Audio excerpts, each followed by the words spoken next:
दोस्तों, क्या आपको पता है कि हमारी बॉडी में फूड एनर्जी में कैसे कन्वर्ट होता है? क्या आपको पता है प्लांट्स किस तरीके से न्यूट्रिशन ऑब्टेन करते हैं? क्या आपको पता है अमीबा जो यूनिसेल्युलर ऑर्गेनिज्म है वो किस तरीके से न्यूट्रिशन को ऑब्टेन करता है? तो आज हम इस टॉपिक में, आज के सेशन में हम यही चीज़ें देखने जा रहे हैं। लाइफ प्रोसेस का फर्स्ट पार्ट न्यूट्रिशन। सबसे पहले मैं तुम्हें बता दूं कि लाइफ प्रोसेस जो है वो 4 पार्ट में डिवाइड है।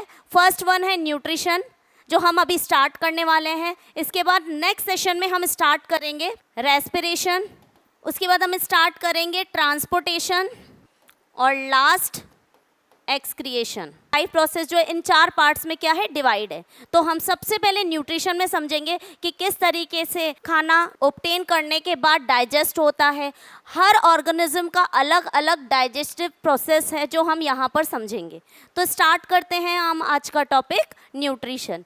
तो देखो स्टूडेंट, सबसे पहले हम देखेंगे कि हमारी अर्थ पे बहुत सारे लिविंग क्रिएचर्स हैं। जैसा कि तुम्हें दिख रहा होगा, कुछ प्लांट्स हैं, कुछ बर्ड्स हैं।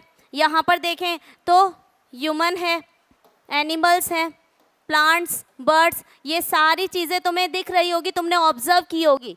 ये सारी चीज़ें क्या हैं? ये सारी लिविंग थिंग्स हैं। अब हम अगर देखें हमारे चारों तरफ एक बार देखें तो बहुत सारी चीज़ें ऐसी भी होती है जो नॉन लिविंग होती है, like washing machine, like chair या टीवी। क्या चीज़ें इनको अलग बनाती है?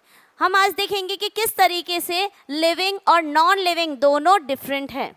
तो ये डिपेंड करता है इनके कैरेक्टरिस्टिक्स पे। एक ग्रुप बनाया गया है जो चीज़ें सिर्फ लिविंग ही कर पाते हैं, जैसे कि ability to move. Ability to move में सिर्फ लिविंग ऑर्गेनिज्म ही एबिलिटी टू मूव मीन्स कि मूवमेंट कर सकते हैं। नेक्स्ट, प्रोड्यूस ऑफ स्प्रिंग, कि सिर्फ ऑर्गेनिज्म ही है जो give birth to new individual, नए बेबीज़ को बर्थ दे सकते हैं।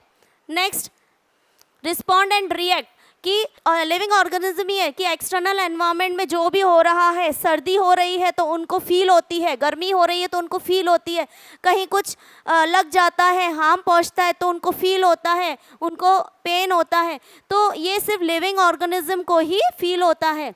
Next, get rid of waste matter, कि लिविंग ऑर्गेनिज्म ही है जो बॉडी में वेस्ट बनता है उसको अकुमुलेट जब हो जाता है तो उसको बाहर करने की प्रोसेस भी लिविंग ऑर्गेनिज्म में होती है। इसके अलावा take food to stay alive, जीने के लिए उनको खाना चाहिए। लिविंग ऑर्गेनिज्म को जीने के लिए खाना चाहिए, वो खाना सिर्फ आगे के प्रोसेसेस के लिए यूज़ होता है। इसके बाद इतना ही नहीं, खाना खाने के बाद उस खाने को एनर्जी में भी कन्वर्ट करना होता है। ये सारे प्रोसेस किस में होते हैं? लिविंग ऑर्गेनिज्म में। अब यहाँ पर अगर हम देखें कि ये सारे प्रोसेस क्या कहलाते हैं, तो ये सारे प्रोसेस को बोला जाता है लाइफ प्रोसेसेस, जिसको हम आज स्टार्ट कर रहे हैं। जो लिविंग ऑर्गेनिज्म है उनकी बॉडी में ये सारे प्रोसेस होते हैं, और ये सारे प्रोसेस के लिए हमें क्या चाहिए? तो देखिए यहाँ पर हम देखेंगे कि क्या चाहिए। कुछ प्रोसेसेस होते हैं like nutrition, respiration, excretion, transportation, reproduction, sensitivity and growth. और उसके बाद अगर हम ये सारी चीज़ों को एक नेम दें तो ये सारे प्रोसेस हमारी बॉडी में होते हैं, लिविंग ऑर्गेनिज्म की बॉडी में होते हैं, उन्हीं को ही क्या बोला जाता है? Life process. सो यहाँ पर हम देखेंगे ये सारे टॉपिक क्या हैं, एक ही नाम दे दें तो ये सारे प्रोसेस हमारी बॉडी में या फिर लिविंग ऑर्गेनिज्म की बॉडी में होते हैं। जैसा कि उनको खाना खाने के बाद उसको यूटिलाइज करना पड़ता है, which is called nutrition. Respiration, जब हम ऑक्सीजन इनहेल करते हैं और कार्बन डाइऑक्साइड को एक्सेल करते हैं, या प्लांट फोटोसिंथेसिस के टाइम पर या फिर नाइट के टाइम पर जब रेस्पिरेशन लेते हैं तो उस टाइम पर। एक्सक्रिएशन का अगर हम देखें तो हमारी बॉडी में जो वेस्ट बनता है उसको बाहर करना, रिमूव करना। ट्रांसपोर्टेशन को अगर हम देखें तो हमारी बॉडी में ब्लड सर्कुलेट होता है और जहाँ जहाँ वो जाता है वहाँ वहाँ कुछ इम्पोर्टेंट सब्सटेंस को सेल्स को देता जाता है, उसके बारे में पढ़ेंगे। रिप्रोडक्शन में बर्थ न्यू बेबी, कि यहाँ पर रिप्रोडक्शन में देखेंगे ऑर्गेनिज्म न्यू बेबी को बर्थ देता है।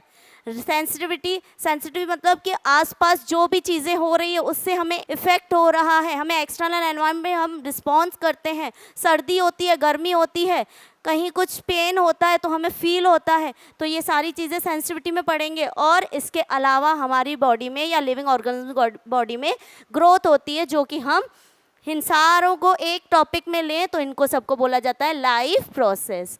और लाइफ प्रोसेस क्यों इम्पोर्टेंट है? बिना लाइफ प्रोसेस के हमारी बॉडी सरवाइव नहीं कर पाएगी, लिविंग ऑर्गेनिज्म की बॉडी सरवाइव नहीं कर पाएगी। तो सर्वाइवल के लिए क्या इम्पोर्टेंट है? ये सारे प्रोसेसेस बहुत इम्पोर्टेंट है। अब अगर हम देखें कि इन सारे प्रोसेसेस को कौन मेंटेन करता है, तो यहाँ पर हम आगे इस चैप्टर में पढ़ने जा रहे हैं। तो सबसे पहले हम टॉपिक क्लियर करते हैं क्या होता है न्यूट्रिशन, क्योंकि इस चैप्टर में सबसे पहले हमें न्यूट्रिशन समझना बहुत ज़रूरी है। तो सबसे पहले देखो कि लिविंग ऑर्गेनिज्म को क्या चाहिए, क्या ज़रूरत है, उसको एनर्जी चाहिए। क्यों चाहिए? क्योंकि लास्ट जो हमने देखा कि लाइफ प्रोसेस जो हमारी बॉडी में हो रहे हैं, उन लाइफ प्रोसेसेस के लिए हमें क्या चाहिए? एनर्जी चाहिए। उसी से ही हमारी ग्रोथ और मेंटेनेंस होगी, लाइफ प्रोसेस चलता रहेगा। और देखें कि ये हमें मिलेगा किससे? जो हम खाएंगे, दैट इज फूड। अब यहाँ पर फूड हमें कैसे मिलेगा? फूड में ऐसा क्या होता है जिसकी वजह से हमारी बॉडी में एनर्जी मिलती है? तो फूड में यहाँ पर होते हैं न्यूट्रिएंट्स। और ये न्यूट्रिएंट्स कौन कौन से होते हैं? तो ये न्यूट्रिएंट्स वो होते हैं जो हम हमारे सराउंडिंग में, जो भी हम हमारी बात करें तो हमें जो भी हम खाना खाते हैं हमें ये न्यूट्रिएंट्स सब्सटेंस वहाँ से मिलेंगे। या अगर किसी भी लिविंग ऑर्गेनिज्म की बात करें तो उनके सराउंडिंग में वो जो भी ऑब्टेन करते हैं जिससे उनको एनर्जी मिलती है, जो भी वो खाते हैं तो उनको जो एनर्जी मिलती है, जो वो सोर्स है जिससे वो एनर्जी लेते हैं, उसी को न्यूट्रिएंट्स बोलते हैं। So what is nutrients? Substance which an organism obtain from its surrounding and uses as source of energy. कि ऑर्गेनिज्म जो भी अपनी सराउंडिंग से लेता है और उससे वो एज अ सोर्स है, उससे एनर्जी बनती है, उसी को ही हम न्यूट्रिएंट्स बोलेंगे। जैसे कि हम जो फूड खाते हैं उसमें कार्बोहाइड्रेट्स भी होते हैं, प्रोटीन भी होते हैं, फैट्स भी होते हैं। तो यहाँ पर न्यूट्रिएंट्स जो होते हैं वो बहुत सारे होते हैं, विटामिन्स होते हैं, कैल्शियम होते हैं। और जो भी हम खाते हैं उसमें हमें अच्छा होगा बैलेंस डाइट खाएं, क्योंकि बैलेंस डाइट लेकर चलेंगे तो हमारे फूड में सारे न्यूट्रिएंट्स हमें मिल जाएंगे।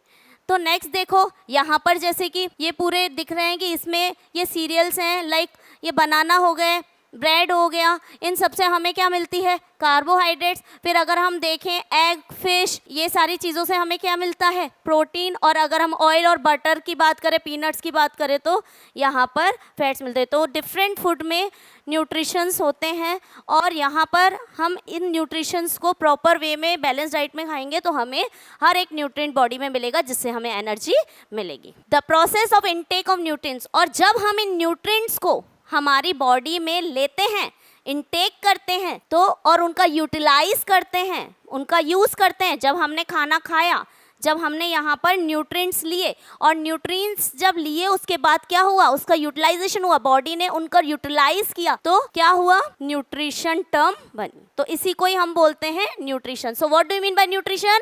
The process. इसी प्रोसेस को जब हम हमारे सराउंडिंग से सोर्स ऑफ एनर्जी के थ्रू हम जो भी इनटेक करते हैं और उसको यूटिलाइज करते हैं, उसी को ही हम क्या बोलेंगे? Nutrition. So what is nutrition? The process of intake nutrients and it utilization. कि जब हम यहाँ पर जो भी न्यूट्रिएंट्स ले रहे हैं और उसका यूटिलाइज कर रहे हैं बाय एन ऑर्गेनिज्म, उसी को ही हम क्या बोलेंगे? न्यूट्रिशन। नेक्स्ट यहाँ पर देखो, यही न्यूट्रिशन हमें हमारी बॉडी के लिए रॉ मटेरियल का काम करता है, क्योंकि जो हमने अभी न्यूट्रिशन लिया ये अभी बहुत बड़े कॉम्प्लेक्स फूड है और हमारी बॉडी में जो ब्लड कैपिलरीज हैं जो न्यूट्रिएंट्स को एब्जॉर्ब करती है वो भी कैपेबल नहीं है कि इतने बड़े कॉम्प्लेक्स फूड के पार्टिकल्स को एब्जॉर्ब कर पाए। तो ये रॉ मटेरियल है, इसको अभी क्या करना होगा? अभी इसको छोटे छोटे पार्टिकल्स में डिवाइड होना है, तब जाके हमारी ब्लड कैपिलरीज इनको लेंगी और हमारी बॉडी के हर पार्ट में, हर सेल में उसको प्रोवाइड करेंगी, तब जाके हमें एनर्जी मिलेगी। तो यहाँ पर देखें कि न्यूट्रिशन जो है ये हमें एज अ रॉ मटेरियल है हमारे लिए, और यहाँ पर उस रॉ मटेरियल को, ये अभी रॉ मटेरियल है, उसको फाइनल प्रोडक्ट में कन्वर्ट करना ही इस चैप्टर में हम सीखेंगे। सो यहाँ पर ऑब्टेन जो ऑर्गेनिज्म है, जो खाना ऑब्टेन करते हैं, जो न्यूट्रिशन को इनटेक करते हैं, वो दो मोड्स हैं उनके। पहला मोड जो है वो है ऑटोट्रॉपिक एंड सेकेंड मोड जो है वो है हीटरोट्रॉपिक। अब क्या होता है ऑटोट्रॉपिक और क्या होता है heterotrophic? Auto means self, trophic means nutrition. तो यहाँ पर सेल्फ न्यूट्रिशन मतलब कि ऐसे ऑर्गेनिज्म जो खुद का खाना खुद बनाते हैं और वहीं से ही न्यूट्रिशन वो गेट करते हैं, जिसके बारे में हम अभी आगे पढ़ेंगे। और हीट्रो का मतलब होता है अदर, ट्रॉपिक का मतलब न्यूट्रिशन। इट मीन्स ये न्यूट्रिशन के लिए किसी और ऑर्गेनिज्म पे क्या होते हैं? डिपेंड होते हैं। तो यहाँ पर हमने देखा कि दो मोड है, कुछ तो अपना खाना खुद बनाते हैं और वहीं से ही न्यूट्रिशन लेते हैं और वहीं से ही उनको एनर्जी मिलती है और उनकी बॉडी चलती है, और दूसरे होते हैं जो दूसरों पे डिपेंड होते हैं। तो हम आगे की क्लास में इन दो के बारे में डिस्कस करेंगे कि what are autotrophic nutrition and what are heterotrophic nutrition.